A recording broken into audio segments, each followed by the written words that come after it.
Ladies and gentlemen, welcome to a new episode of Real Business Roundtable. We are keeping our promise by having interesting, amazing guests. Today, I want to welcome a very, very interesting and talented entrepreneur, Mr. Jim Riley of Tri-State Public Adjusters. Welcome. Thank you, Andy. Appreciate you. Welcome to the show. The reason why, just so everybody knows why I invited Jim to the show, is no bullshit, he is in an absolutely mind-blowing industry, and this is something that I had no idea existed. And I think all the business owners out there, all the property owners should know about what you do. So I'm gonna let you kind of give us an introduction of who you are and what you do and stuff like that. But I'm gonna just kind of give a quick summary. Yes. So if you think about this for a minute, if you own, let's say you own a building or you own property and you have an insurance claim that you have to put in. This company, Tri-State and Jim, they make the process so easy, and they make sure that you get what you're supposed to get from your claim. Now, I don't want to take away your thunder, but anybody that owns property or has ever experienced challenges with filing an insurance claim, listen up, pay attention, ladies and gentlemen. Jim Riley. So tell us a little bit about yourself, what you do, what problem are you solving? Yes, so what we do is we professionally advocate for the insurance in this situation. So what that means is we handle all meetings, negotiations, and phone calls with the insurance company. Yeah. And we will do everything from filing your claim for you all the way up to preparing a full building estimate, content estimate if there's coverage. Rental property, you're not going to have your own personal property in there or that much of it. Yeah. But for the most part, when you're dealing with water and fire, you do have a lot of personal property when it's in somebody's home specifically. But we'll handle all meetings, negotiations, and phone calls with the insurance company. And the insurance adjuster, when they come out, their job is to control the loss. They're trying to make sure that the insurance company spends as little as possible to get this, for lack of better terminology, is just off their desk and closed. Insurance adjuster's job is to close files. And their other job is to look out for each dollar of the insurance company as well, and not necessarily the best interest of the person that they're insuring. Of course, we all know this. We all know this as, just dealing with insurance companies our whole lives, even in auto claim or whatever, you always get lowballed. Right. But in this situation, this service is specifically for property. Yes, we handle, in state of New Hampshire, we're only allowed to handle property damage. Okay. Whether it's someone's home or personal property. Mm-hmm. And what we do in those cases is we do our own estimate, where the insurance company is going to do an estimate that is on their behalf. We're going to do an estimate that is on our insured's behalf. Yep. And what we do is we use we have a great knowledge of construction, great knowledge of the estimating program used, and a great knowledge of your policy as well. Was that book that you showed earlier, was that like some of that was like a glossary of? No, that was a list of someone's personal property in their home where they had over 10,000 items. That one book? Yeah, that one book is over 10,000 items of personal property, all identified specifically with a photo. And that was a lot of stuff, guys. It was a big, big book. We have some B-roll to show some of it. Wow. Okay. So you basically catalog everything for the loss. Yes, we catalog everything for the loss. And then from that point on is we then present that to the insurance company. What we try to do is get all that done as soon as possible, so we're able to present that right over to the carrier.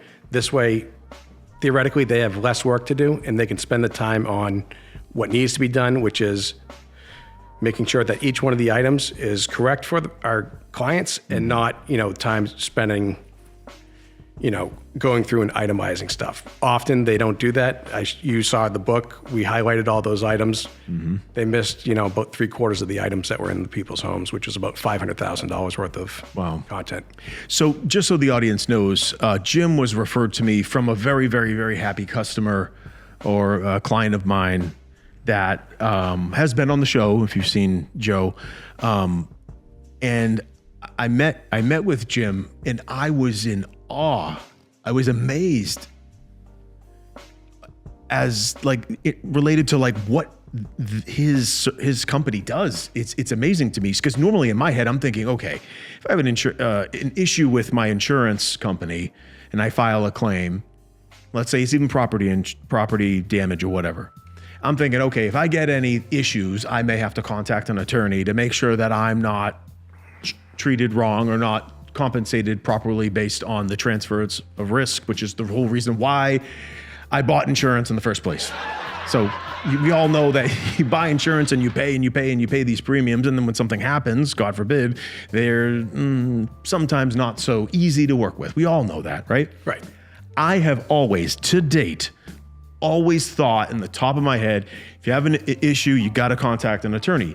But here's what makes it very different and very attractive to go with someone like Tri-State, which the official name is a public insurance adjuster. It's Tri-State Public Adjusters? Public adjusters, Yeah. okay. So I would think all these years, got to hire an attorney, but the thing that makes it really attractive to hire you is that you guys charge a 10% commission? Yeah, we work on a contingency fee of just 10%. Wow, ladies and gentlemen. If you have a claim, you can have all of the headaches and bullshit handled by Jim Riley and his team for a contingent 10% commission, right? Is it a commission or what do you call it? It's a contingency fee. Contingency fee, okay. Associated with our services. So, Wow. And we only take a contingency fee of what you've been paid. Yeah. So if there's a part of the settlement that is incurred only, then you don't pay that until you actually get that cash for you. So it's really no money out of pocket. We get paid when you get paid. So Wow, that is amazing. That's really attractive because you have that, I guess you could say, that worry-free engagement where you're like, oh my God, am I going to owe these people $50,000 if it doesn't happen? They're so confident in their capabilities and their knowledge and their expertise of handling the calls and the negotiations and all this other stuff that you probably are too busy or are not well versed in the specifics and the intricacies in the industry where they are the experts. Remember I always talked about hiring experts? They can take all that worry and that bullshit off of your back, handle the whole thing for you. So if you're in Massachusetts, New Hampshire, or Maine, and you have a home or you have commercial property or anything that might have fire, water, or any other type of damage, or let's say a tree falls on the house, Yes. anything like that, you're able to have experts hold your hand and literally handle almost the whole entire process, right? we handle the entire claims process for the insureds. Wow. So that is... It's really a full-time job for us, and we know what we're doing. So Yes. you work in a learning curve, trying to figure out your policy, and not to mention that the insurance companies for insured, like if you were to put a claim in yourself, they're just not going to budge for you. Yeah, and this isn't a bullshit promo podcast episode. I genuinely was very intrigued on what Jim does. Jim is not a client yet.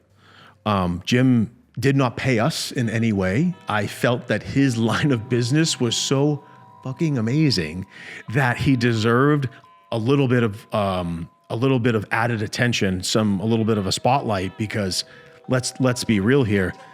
I've been in business for almost 20 years. I have never known about this service ever. I had no idea that this existed. And he started telling me all about it. And I'm like, wait a minute, because if you hire an attorney for these services, it's 30%. Yeah, they typically take third. either their third or their billable hours of 500 plus an hour. And then, so I had a situation. This was, 5 years ago, 6 years ago. I had a situation where I had to make a big insurance claim. My house had tons of damage. And I got lowballed. I knew I got lowballed. Went to the attorney that worked locally that I knew through someone else. Sat down with him, and he goes, yeah, you got a big case. He goes, you got a case, and I can win it, blah, blah, blah, slam dunk. But I'm going to need a check for $35K right now. And I'm like, okay. Oh, let me absorb this. Yeah. So what if you don't have that coverage? Exactly. So if that coverage isn't there and he's swinging for a fence of something that you don't have specifically, you've spent $35,000. Exactly. So he wanted me to pay up front for the case, which I was going back and forth with the insurance company. They made a crazy lowball offer. As they always do. Yes. And so I know you showed some examples. And you were actually showing us, this is what they offered. This is what, after our negotiations and calls, this is what we got for our client. And you shared 2 examples, correct? Yeah, that's 2 of the recent examples that came in this. That is absolutely mind-blowing. I think one of them was whatever, and then it was 150 and change, and then you got 300,000. 305,000. Yeah, so it's like both cases were like double. Yeah, and then the first one was they offered about $19,000. Yep. And we got them settled out at just over $40,000. That is amazing. That right there is, it justifies and it presents your case study. It presents proof that you're the real deal. If anybody has an insurance claim for their home or their business or property or whatever for damages, specifically for property, both residential, commercial. Yes. Yeah. So if anybody has those damages before you get deep into the weeds, now, do you want the client to submit the claim first, or do you handle that? Either way is fine. Typically, we like to submit it in for the client because that gives us a chance to build our case for the client right from the same time and right from the get-go with the insurance company. Yeah. A lot of times, depending on who's taking the call on the phone, some people may bait you into admitting something that you may not be professional in. And once their opinion kind of goes down, or they get you to talk or make assumptions, they put that in the notes of the file in the claim folder, and then you're going to be disproving that throughout the rest of your claim. So where most people aren't professionals in the manner, it's good to just have us handle it right from the start. But if you did put a claim in yourself and it's not going so well, it's a couple of weeks or even months past, Yep. we can still get involved. But it does make your life and everyone else's life a whole lot easier because now we're not going back, disproving what's already been said and documented, and then to get you to move, get the insurer to move forward. Can you tell me about a time that you handle a claim and you're trying to get them more, which is, I assume you try to do with everybody as long as it makes sense. When you're trying to get them more and they're just like, nope. Like can you give us like some, without saying any names, do you like have any like situations where they're like, nah, fuck that? And they the one of them that I showed you right there, it had to go to the appraisal process because they just wouldn't budge off their number. Wow. And the number you saw. The 20 or the 19? No, the 150 something. Yeah, they wouldn't budge. They wouldn't budge off of that one. And, they kept telling the people that it's just a camp in the woods. It was up in a very nice area, right off 89, where there's a lot of established people in that area. And, we ended up having to go to the appraisal process with that, and we picked our right appraiser. We had the right details in our estimate and the right documentation, and we were able to get that settlement, up from 150 and change to $305,000 for the people. Wow. But what about an example? Have you ever had somebody say, like you barely got them to budge, but they gave you a little bit more? Yes. Have you ever had something like, can you give me like an example, like what made that happen? Usually it's somebody that's trying to avoid work. Oh. And they don't, because a lot of what the estimating program is, you got to add in that detail. Okay. If you're not adding that detail in and taking the time, it's an extensive program. There's millions of line items in it. Okay. So if you're not taking the time to put those details in, a lot of these guys have these cookie cutter templates that they use, or they may not just be, a good portion of it is they're not trained correctly. Oh, you're talking about the adjusters? The insurance adjusters aren't trained correctly. They're given a specific scope, and they're given these, what they're calling estimating guidelines. And these estimating guidelines are just, what we're willing to pay for without argument. And every house you've been in, they change from house to house. There's no two houses that are the same. So it's hard to say that this one outline of what they're willing to pay for is going to work in every single house. There's tons of factors, access, any detail, any of that stuff that is in someone's home that makes it uniquely theirs. That all has to be added in, that all has to be accounted for. And the only way to get that properly done is through experience. And I've got the experience where I've done every job that I'm estimating for, with the exception of plumbing and electrical. I've done all these jobs personally. And I also had a contracting company for a while where I used the estimating software to figure out on my own dime where it was high, where it was low, with this job, this position always being my end goal from 20 plus years ago when I first got involved in the industry. Nice. Now, what about on the other side? What are some examples of the biggest improvements? So based on what you showed me, I'm looking at about 100% increase. So based on what they offer, you bring in about 100% more than the offer. These are just a couple ones that, just filed up in the last couple weeks. But what's like the biggest ones? I mean, if we're looking at percentage-wise, I had one in Rochester, New Hampshire, where the insurance company offered them just over $4,200, I believe, and we ended up getting that settled out for $53,000. Wow. So, ladies and gentlemen, if you ever have a need for handling an insurance claim, you need to reach out. So again, this is non-sponsored. Nobody pays us shit. Nobody pays us shit. I genuinely, just like how I do top picks, like I'll actually, like a lot of like YouTube videos, you'll see like they'll have a sponsor and they'll like bullshit like how great it is, right? Yeah. I only do non-paid shout outs to products. So like if I like a product, I always have to say, this is not a sponsor, but I like the product and I want to give them some exposure. This is the same situation, folks, but it's a service. So I wanted to bring Jim on the show to give him some more exposure because I think something this amazing needs to be known all around residential, commercial property owners. If you need to file a claim for damages of any sort, reach out to Jim. Have him take a quick look, help you get it processed and filed the right way, and making sure that you get the most out of your claim. And when I say the most, it just means so you're able to cover the damn damages. Because like you'll get like a small amount. No, you can't. That's what I ran into. Right. So a lot of people end up having to cut corners and hire not the contractor they wanted. They have to hire that lesser contractor who may not give them the quality and the service that they deserve. Yeah. I actually had that perfect example. My house years ago had damage. I gave a big fat deposit to a contractor and he booted with my deposit. Ladies and gentlemen, he took off, made a couple phone calls and found out this was an unsavory character and I should not have given him a deposit. But I guess you learn from your mistakes. Every opportunity to learn. Now, before we get out of the show, I always like to add a little bit of, personal touch. I did witness Jim. So we have mutual friends and we went out for a cigar to hang out and chit chat. And the cigar shop they were telling us about this giant peanut butter cup. Now, I was just like, I'm always trying to watch my sugar. Like I'm always trying to stay healthy.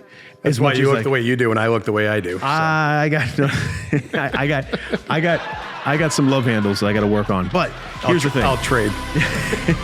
But like literally, the woman behind the counter was like behind the bar was like, hey.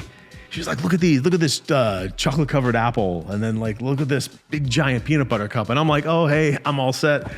And then I'm talking to Joe to my left. And then I look to my peripheral. I see Jim going, yeah, let me get that. And he's cutting into it on a paper plate. This thing was this big, just about this big, right? That, like that. It was almost like he's just ripping into it. It had real peanut butter in it. I was really impressed that he punished it. I did want to, kind of mess with him a little bit and say he ate the whole thing, but he didn't. He shared it with. I shared. He shared it with people in there, but man, for him to just grab that and just, man, that was impressive stuff to eat. Because if I see a big giant peanut butter cup, I'm like, oh my God. I'm like, I can't do that. Maybe like a little one, sure, but wow. I tip my hat to your courage to attack that big peanut butter cup. This body wasn't built overnight, bud. All right, ladies and gentlemen, please be sure to check out Tri-State Public Adjusters. Give Jim Riley a call. And keep him in your phone. Save his number in your phone so when something, God forbid, happens, you know who's going to help you through the process and help you get the most out of your claim. Please be sure to like, subscribe, comment. Stay tuned to the next episode. See you later.